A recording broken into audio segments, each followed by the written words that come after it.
Hello everyone. आज के इस वीडियो में मैं सीटेट का जो पेपर 1 है यानी कि 1 to 5 उसके मैं मैथ के क्वेश्चन करवाने वाला हूँ। और ये मैथ का क्वेश्चन जो दिसंबर 2019 में हुआ था, उसके बाद सीटेट नहीं हुआ है, तो उसके काफ़ी अच्छे क्वेश्चन थे। इसमें कैलकुलेशन ज़्यादा था, तो कैलकुलेशन से घबराना नहीं है, हम क्वेश्चन को करवाते हैं काफ़ी अच्छे तरीके से, आपको मज़ा आएगा। तो चलिए स्टार्ट करते हैं। मैं पेडागोजी का पार्ट नहीं करवाऊंगा, मैं नेक्स्ट वीडियो में पेडागोजी का पार्ट कराऊंगा। आज मैं कंटेंट को करवाने का कोशिश करता हूँ, आपको समझाने का बेहतरीन कोशिश करता हूँ। तो आइए स्टार्ट करते हैं बिना समय को गवाए। तो जो हमारा मैथ का क्वेश्चन है वो शायद 49 से स्टार्ट हो रहा है। देखिए ये क्या दिया हुआ है, सुपर बाजार में सब्जियों के मूल्य की सूची दिया हुआ है, ठीक है। तो टमाटर है वो 1 kg का दाम 40 दिया हुआ है, आलू का 2 kg का दाम 25 दिया हुआ है, गाजर का 250 ग्राम का दाम 20 रुपये दिया हुआ है, लौकी का 1 kg का दाम 10 रुपये, मिर्च 100 ग्राम का 10 रुपये, और नींबू 4 नग। 4 नग किसको बोलते हैं, तो नग जो है ना ये पीस को बोलते हैं। कितना बोलते हैं, पीसेस, यानी कि 4 नग मतलब 4 पीस। 4 पीस नींबू का दाम 10 रुपये दिया है। क्वेश्चन है, संजय ने आधा kg टमाटर, 1 kg आलू, ½ kg गाजर, 220 ग्राम मिर्च और 6 नींबू खरीदे। उसने बिल कलर को काउंटर पर 200 रुपये का नोट दिया, उसे कितने रुपए वापस मिलेंगे। तो देखिए संजय ने ½ kg टमाटर कर देना, तो देखिए टमाटर का 1 kg का दाम 40 है, तो ½ kg का दाम कितना हो जाएगा 20। आगे देखिए 1 kg आलू खरीद रहा है, तो 2 kg आलू का दाम 25 रुपये दिया था, 1 kg आलू का दाम कितना हो जाएगा 12.5 रुपये। चलिए आधा kg गाजर, गाजर का 250 ग्राम का दाम है 20 रुपये, तो आधा खरीद रहा है, तो 250 का डबल होता है आधा, तो 20 का 250 का दाम 20 रुपये है, तो आधा किलो दाम कितना हो जाएगा 40 हो जाएगा, इसलिए मैंने 40 लिखा है। आगे क्या बोल रहा है, 250 ग्राम मिर्च, तो मिर्च 100 ग्राम का दाम है 10 रुपये, तो 200 ग्राम का दाम कितना हो जाएगा 20 रुपये, और 50 ग्राम का दाम हो जाएगा 5 रुपये, यानी कि 250 ग्राम मिर्च का दाम हो गया 25, ठीक है। 6 नींबू खरीद रहा है, 4 नींबू का दाम 10 रुपये है, तो 6 नींबू का दाम कितना हो जाएगा 15 रुपये हो गया। सारे को जब आप जोड़ दोगे तो कितना होगा 112 रुपये 50 पैसा। आप वो कितना का नोट दे रहा था 200 का, तो 200 में जब 112 रुपये 50 पैसा घटाओगे तो कितना आएगा 87.5। तो वो जो काउंटर से उसे वापस मिलेगा पैसा, वो कितना मिलेगा 87 रुपीज़ 50 पैसा। तो इसका करेक्ट ऑप्शन हो जाएगा। क्वेश्चन में कुछ नहीं था, सिर्फ गुना भाग था। चलिए अगला क्वेश्चन है, एक रेलवे स्टेशन पर कार पार्किंग की दर आपको दिया हुआ है। क्या दिया हुआ है कि 2 घंटा अगर कार को आप पार्किंग करोगे तो 50 रुपये लगेगा, 2 घंटे से ऊपर करोगे और 5 घंटे तक तो 75 रुपये लगेगा, 5 घंटे के पश्चात 8 घंटे तक आपको अतिरिक्त 10 रुपये मिलेगा, देना पड़ेगा। कहने का मतलब 5 घंटे में आपको 75 रुपये देना, अगर 6ठा घंटा होता है तो 10 रुपये और देना पड़ेगा, यानी कि 50 ही। 7वां घंटा फिर से 10, 8वां घंटा फिर से 10। अगला ऑप्शन क्या बोल रहा है, 8 घंटे से ऊपर और 12 घंटे तक आपको कितना देना पड़ेगा 150 रुपये, और 12 घंटे से ऊपर और 24 घंटे तक कितना देना पड़ेगा 250 रुपये देना पड़ेगा। तो क्वेश्चन क्या पूछ रहा है, वहाँ तो सिर्फ स्टेटमेंट था। राजीव ने अपनी कार को 7 AM यानी कि सुबह पर पार्क किया और उसी दिन ही लेने वो 4 PM में गया, यानी कि शाम को गया 4:30 बजे। उसे कितने रुपए का भुगतान करना पड़ेगा। देखिए वो गया कितने बजे 7 बजे और लेने कितना बजे आया 4:30 बजे, तो टोटल जो टाइम ड्यूरेशन हो गया कितना हो गया 9 घंटा 30 मिनट। अब यहाँ पर देखिए ऑप्शन नंबर डी साफ साफ लिखा हुआ है, 8 घंटे से ऊपर और 12 घंटे तक उसको कितना देना पड़ेगा 150 रुपये। तो 8 और 12 का बीच में ही तो आता है 9 घंटा 30 मिनट, तो जो हमारा करेक्ट ऑप्शन हो जाएगा वो हो जाएगा 150 रुपये, यानी कि उसे 150 रुपये पार्किंग के तौर पर देना पड़ेगा। काफ़ी आसान था, सिर्फ समझना था। अच्छा अगला क्वेश्चन है, मैं एक 2 अंकों की संख्या हूँ। मैं कितने अंकों की संख्या हूँ 2, मैं 4 में ऑप्शन में दिया हुआ है, चारों 2 अंक की संख्या है। आगे क्या हो रहा है, दहाई के स्थान पर अंक और इकाई के स्थान पर अंक क्रमिक अभाज्य संख्या है। अंकों का योग 3 और 4 का गुणज है। तो सबसे पहले मैं आपको समझा दूं कि अभाज्य संख्या किसे बोलते हैं। तो अभाज्य संख्या उसे बोलेंगे जिसका सिर्फ कितना गुणनखंड होता है 2। अगर किसी भी संख्या का सिर्फ 2 गुणनखंड है तो वो अभाज्य संख्या है। अच्छा मैं आपको पहले बता दूं कि 1 जो है वो अभाज्य संख्या की कैटेगरी में नहीं आता है। 2 एक सम संख्या होते हुए भी अभाज्य संख्या है। क्यों, क्योंकि इसका सिर्फ 2 गुणनखंड है, 1 और दूसरा खुद 2। तो मैंने कुछ अभाज्य संख्या लिखा है, जैसे 2, 3, 5, 7, 11 और 13, ये सब क्या है सभी अभाज्य संख्या है। तो आपको अभाज्य संख्या समझ में आ गया होगा। अच्छा अब क्या बोल रहा है, दहाई के स्थान पर अंक और इकाई के स्थान पर अंक क्रमिक अभाज्य संख्या। क्रमिक कहने का मतलब है 2 से अगला जो अभाज्य संख्या वो 3 है, 3 से अगला 5 है, 5 से अगला 7 है, 7 से अगला 11 है, 11 से अगला 13 है, और 13 से आगे क्या हो जाएगा 14 नहीं है, 15 नहीं है, 16 नहीं है, 17 है। तो जो अभाज्य संख्या है ना वो क्रमिक में होना चाहिए, मतलब एक के बाद तुरंत होना चाहिए, उसको हम लोग क्रमिक बोलते हैं। और तीसरा बोल रहा है अंकों का योग 3 और 4 का गुणज होना चाहिए। तो देखिए जो ऑप्शन में आओगे आप तो 3 और 2 को जोड़ेंगे तो क्या होता है 5, और 5 3 और 4 का गुणज नहीं है। अच्छा दूसरा को जोड़ोगे क्या 5 3 8, 8 भी 3 और 4 का गुणज नहीं है, 4 का तो है लेकिन 3 का नहीं है। अच्छा अगला है 3 को और 1 को जोड़ोगे तो 4 होगा, 4 भी 4 का तो गुणज है लेकिन 3 का नहीं है। और चौथा ऑप्शन जो है देखिए 5 और 7 दोनों क्या है, क्रमिक अभाज्य संख्या भी है, और देखिए क्या बोल रहा है 3 और 4 का गुणज भी है। देखिए 12 इसको जोड़ोगे क्या होगा 7 5 12, 12 3 और 4 का दोनों का गुणज है। तो जो हमारा सारा क्राइटेरिया को जो फुलफिल कर रहा है वो 57 कर रहा है, इसीलिए 51 का जो करेक्ट ऑप्शन हो जाएगा वो 4 हो जाएगा। नेक्स्ट क्वेश्चन को लेते हैं हम लोग। देखिए एक 5 अंकों की संख्या, एक 5 अंकों की संख्या में दहाई के स्थान का अंक 8 है, इकाई का स्थान का अंक दहाई के स्थान के अंक का 1/4 है, हजार का स्थान का अंक 0 है, 100वें स्थान का अंक इकाई के स्थान का 2 गुना है, और 10,000वें स्थान का अंक इकाई के स्थान का 3 गुना है। तो संख्या क्या है? देखिए सबसे पहले आपको क्या बना, ये मैंने बनाया था यहाँ पे, इसको आपको एक ये बना लीजिए आप कॉलम, ठीक है। इकाई, दहाई, सैकड़ा, हजार, 10,000। हम इसको क्या लिखते हैं इंग्लिश में 1, 10, 110, 100, 1000 और ये 10,000। अब क्या बोल रहा है क्वेश्चन पे आ जाइए। एक 5 अंकों की संख्या में दहाई के स्थान का अंक 8 है, तो ये क्या है इकाई दहाई, दहाई के अंकों का 8 है, मैंने लिख दिया। अब बोल रहा है इकाई के स्थान का अंक दहाई के स्थान के अंक का 1/4 है, यानी कि जो दहाई अंक है 8 है और जो इकाई होगा उसका 1/4 होगा। 1/4 को 1/4 लेते हैं, काट दें कितना है 2, तो इकाई का अंक क्या हो जाएगा हमारा 2 हो जाएगा। चलिए आगे बढ़ते हैं। अब क्या बोल रहा है हजार के स्थान का अंक 0 है, तो हजार क्या हो गया इकाई दहाई सैकड़ा हजार, हजार का अंक 0 है, 0 मैंने लिख दिया। अब क्या बोल रहा है 100वें स्थान का अंक इकाई के स्थान का 2 गुना है। 100वें कौन सा है, ये वाला 100, इकाई का 2 गुना है यानी कि 2 दूना 4, यानी कि ये 4 है। अब क्या बोल रहा है 10,000वें का स्थान का अंक इकाई के स्थान का 3 गुना है। इकाई का अंक क्या है 2 और इसका 3 गुना क्या हो गया 2 3 6, तो क्या हो गया 60482। अब देखिए कोई ऑप्शन मिल रहा है, मिल रहा है 60482, यानी कि 60,482 हमारा 82 हमारा करेक्ट ऑप्शन हो जाएगा। ये आपको सिर्फ फंसाने के लिए लंबा चौड़ा स्टेटमेंट दे देता है, घबराने का कोई बात नहीं है। चलिए नेक्स्ट क्वेश्चन लेते हैं। आरोही क्रम में व्यवस्थित करने पर निम्नलिखित में से कौन सी संख्या तृतीय स्थान पर होगी? तो तृतीय स्थान आरोही क्रम अगर आपको समझ नहीं आता है तो इंग्लिश में देखिए क्या बोलते हैं असेंडिंग ऑर्डर, बढ़ते हुए क्रम में। तो सबसे पहले आप क्या करो बड़ा और छोटा को फाइंड आउट कर लो। तो सबसे छोटा क्या है 0.77, मैंने इसे एक स्थान लिख दिया है। उसके बाद 7.007 ये दूसरे स्थान पर है, 7.07 ये तीसरे स्थान पर है, और 7.70 ये चौथे स्थान पर है, और 7.707 ये सबसे बड़ी संख्या है। तो आपसे पूछा क्या गया है, आपसे पूछा है कि तृतीय स्थान पर कौन रहेगा। तो तृतीय स्थान पर देखिए सबसे छोटा ये, उससे बड़ा ये और उससे बड़ा ये, यानी कि तृतीय स्थान पर 7.07 रहेगा। देखिए ये जो बीच वाला केस आ गया ना, ये आप बड़ा से भी छोटा लेते तो भी यह स्थान आएगा, और छोटा से बड़ा जाओगे तो भी ये यही आएगा। तो हमारा जो करेक्ट ऑप्शन हो जाएगा वो 7.07। काफ़ी आसान क्वेश्चन है। चलिए अगला क्वेश्चन देखिए। एक वर्ग की भुजा 4 सेंटीमीटर है, इसे काट कर 4 बराबर भागों में विभाजित किया गया। प्रत्येक छोटे वर्ग का क्षेत्रफल क्या होगा?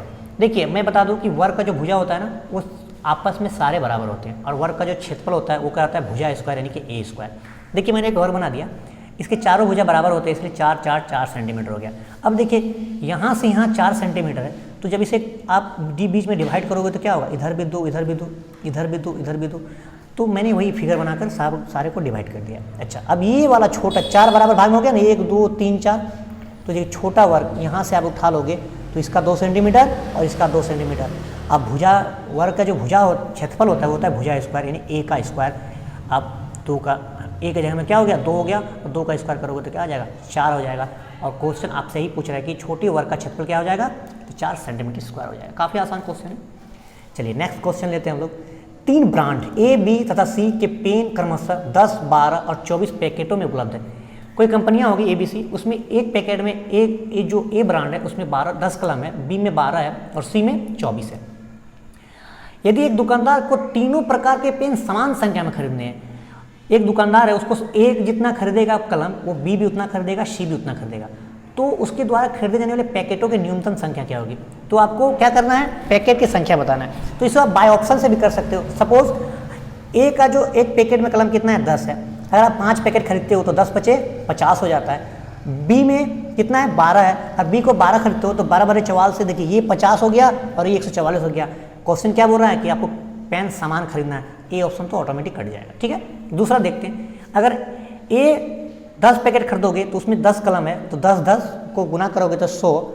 और देखिए बी 5 पैकेट खरीदोगे और एक पैकेट में 12 है, तो 12 पंचे 60। यहाँ भी सेम नहीं हो रहा है, तो मेरा ये भी ऑप्शन गलत हो जाएगा। अच्छा अगला देखिए, ए खरीदोगे 12 पैकेट, तो 12 को जब आप 10 से गुना करोगे तो 12 धन 120। बी को 10 पैकेट खरीदोगे तो बी में एक पैकेट में कितना था 12, 12 धन 120। सी को जब 5 पैकेट खरीदोगे और एक पैकेट में कितना था 24, तो 24 को 5 से गुना करोगे 120। वही मैंने यहाँ पर करके बताया है। तो सारे केस में 120 120 120 आता है, यानी कि सारे कलम वो सामान खरीदता है, इसीलिए जो हमारा करेक्ट ऑप्शन हो जाएगा वो 3 हो जाएगा। बढ़ते हम लोग नेक्स्ट क्वेश्चन की ओर। हमारा तीसरा ऑप्शन सही है, ए 12 पैकेट खरीदेगा, बी 10 पैकेट खरीदेगा और सी 5 पैकेट खरीदेगा। ठीक है, चलिए अगला क्वेश्चन देखिए। ये क्वेश्चन समझने वाला क्वेश्चन था।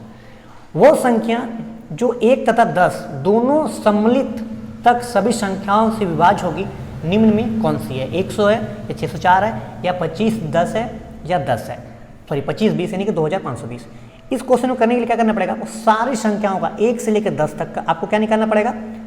एलसीएम लेना पड़ेगा। 1 का एलसीएम निकालो, 1 गुना 1, 2 का 1 गुना 2, 3 का 1 गुना 3, 4 का 1 गुना 2 गुना 2, 5 का 1 गुना 5, 6 का 1 गुना 2 गुना 3, 7 का 1 गुना 7, 8 का 1 गुना 2 गुना 2 गुना 2। कहने का मतलब 1 गुना 2, 2 गुना 4, 4 गुना 8। इस तरह से जब निकाल लोगे तो एलसीएम में हम लोग क्या करते हैं, सबसे बड़े सबसे ज़्यादा जो संख्या आता है उस संख्या को उठा लेते हैं। तो 3 2 यहाँ आया, मैंने 3 2 को उठा लिया। अब देखिए 3 यहाँ पर 1 है, यहाँ पर 2 3 आया, तो मैंने इस दोनों 3 को उठा लिया।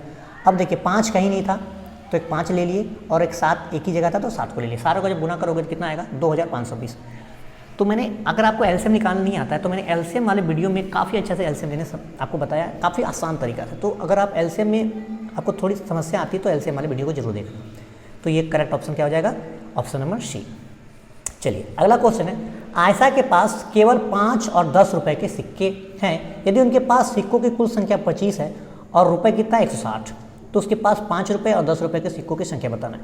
देखिए आपको 2 चीज़ माइंड में रखनी है। एक क्या कि कितने सिक्के हैं? 5 और 10 के हैं, और टोटल सिक्के कितने हैं? 25 हैं, और टोटल धन कितने हैं? 160 है। तो 5 और 10 रुपये के सिक्कों की संख्या बताना है। तो आप इसको क्या करोगे? बाय ऑप्शन करोगे। क्यों? आप सबसे पहले बोला 5 और उसके बाद बोला 10, तो जो ये होगा ना पहला वाला वो 5 रुपये का सिक्का होगा, दूसरा वाला 10 रुपये का होगा। आपको टोटल कितना पुराना है? 160। चलिए गुना करते हैं। 5 अगर क्रमशः 10 5 रुपये वाला 10 सिक्का होगा तो 5 को 10 से गुना करेंगे 50, और 10 रुपये का सिक्का अगर 15 होगा तो 15 को 10 से करेंगे तो 150। दोनों को जोड़ोगे तो 160 से ऊपर चला जाता है, इसलिए पहला ऑप्शन मेरा नहीं होगा। दूसरा ऑप्शन देखते हैं। 5 रुपये का 15 सिक्का कितना हो जाएगा? 75, और 10 रुपये का 10 सिक्का कितना हो जाएगा? 100। 75 को 100 से जोड़ोगे तो क्या हो जाएगा? 175। ये भी 160 से ज़्यादा हो जाता है, मेरा ये भी ऑप्शन नहीं होगा। तीसरा ऑप्शन है, अगर 5 रुपये का सिक्का कितना होगा? 20 होगा, तो 20 पंचे 100, और 10 रुपये का सिक्का कितना होगा? 5 होगा, तो 10 पंचे 50, जोड़ेंगे तो 150 होता है। ये कम हो जा रहा है। 3 नहीं होगा तो चौथा तो मेरा ऑटोमेटिक होगा, फिर भी करके देखते हैं। 5 रुपये का सिक्का 18 है, 18 पंचे 90, और 10 का सिक्का 7 है, 10 से 70, 90 और 70 को जोड़ेंगे तो हमारा 160, यानी कि करेक्ट ऑप्शन मेरा 160 हो गया। तो जो 5 रुपये का सिक्का होगा कितना होगा? 18 होगा, और 10 रुपये का सिक्का कितना होगा? 7 होगा। तो काफ़ी आसान क्वेश्चन था। चलिए नेक्स्ट क्वेश्चन लेते हैं। निम्नलिखित में कौन सा कथन सही नहीं है? आपको बताने कौन से सही नहीं है। ये देखिए नहीं दिया हुआ है। अभाज्य संख्या अपरिमित रूप से अनेक है, बिल्कुल है। अभाज्य संख्या बहुत सारे अभाज्य संख्या हैं। अभाज्य संख्या के केवल 2 गुणनखंड होते हैं, बिल्कुल सही है। मैंने बताया था ना कि अभाज्य संख्या भी सिर्फ 2 गुणनखंड होते हैं। कहाँ बताया था मैंने? इधर कहीं बताया था, ठीक है। एक अंक वाली केवल 4 अभाज्य संख्या है। एक अंक वाली देखिए मैंने यहाँ लिखा है ना, 2 3 5 और 7। एक अंक वाली सिर्फ 4 ही हैं जो अभाज्य संख्या है। अच्छा आगे बोल रहा है सभी अभाज्य संख्या विषम संख्याएं होती है। मैंने अभी बताया था कि 2 एक सम संख्या होते हुए भी क्या एक अभाज्य संख्या है। तो ये जो स्टेटमेंट है गलत दिया हुआ है। सभी अभाज्य संख्या विषम संख्याएं होती है ऐसा जरूरी नहीं है, क्योंकि 2 एक एक्सेप्शन है। ये सम संख्या होते हुए भी क्या है? एक अभाज्य संख्या है। तो 4 नंबर का जो स्टेटमेंट है वो बिल्कुल गलत है। चलिए नेक्स्ट क्वेश्चन देखते हैं हम लोग। एक बाग के वृक्षों में नीम के वृक्षों की संख्या 1/6 भाग है, 1/6 है। आधे वृक्ष अशोक के हैं और शेष यूकेलिप्टस के हैं। यदि नीम के वृक्षों की संख्या 5 है तो बाग में यूकेलिप्टस के वृक्ष कितने हैं? अच्छा एक चीज़ आप यहाँ समझिए कि जो नीम का वृक्ष है वो कितना है? 1/6। कितना है? 1/6, और 1/6 का ही मान दिया है 5। यहाँ बोला है ना कि नीम के वृक्षों की संख्या कितना है, छठवां भाग है, और यहाँ पर दे दिया है यदि नीम के वृक्ष की संख्या 5 है।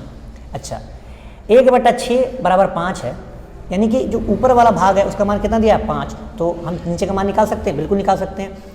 देखिए 1 का मान है 5, तो हम 6 का मान निकालेंगे, 1 का मान है 5, तो 6 का मान कितना हो गया, 30, यानी टोटल जो वृक्ष हैं वो 30 हैं। अब क्वेश्चन क्या बोल रहा है, आधे वृक्ष अशोक के हैं, तो 30 का आधा कितना हो जाएगा, 30 का आधा 15, यानी कि अशोक के जो वृक्ष है वो 15 हैं। और क्वेश्चन क्या बोल रहा था, नीम के वृक्ष 5 है, तो अशोक के हो गए 15, नीम के हो गए 5, टोटल कितना हो गया 20। अब क्या क्वेश्चन पूछ रहा है, यूकेलिप्टस की संख्या बताइए। तो टोटल वृक्ष था 30, और 30 में जब आप 20 घटाओगे तो कितना बचेगा, 10 बचेगा। तो जो यूकेलिप्टस के पेड़ की संख्या है वो कितना हो जाएगा, हमारा करेक्ट ऑप्शन 10 हो जाएगा। काफ़ी आसान क्वेश्चन था। अगला जो क्वेश्चन है, मान ज्ञात कीजिए, आपको मान निकालने के लिए बोला है। तो देखिए क्या लिखा हुआ है, 17 देखिए इसको सॉल्व कर लेते हैं। 17.5 गुना 3 माइनस 21 भागा 7 माइनस 3 गुना 12.5। देखिए इसको जानने के लिए सबसे पहले मैं छोटा सा बता दूं कि बोधमास का नियम, BODMAS बोधमास। सबसे पहले ब्रैकेट का काम होता है, फिर ऑफ का, फिर डिवीजन का, फिर मल्टीप्लाई, फिर एड, फिर सब्सट्रैक्शन। तो देखिए यहाँ क्या दिया हुआ है, ये भाग है ना, तो सबसे पहले भाग का काम होगा, यानी कि इसका होगा।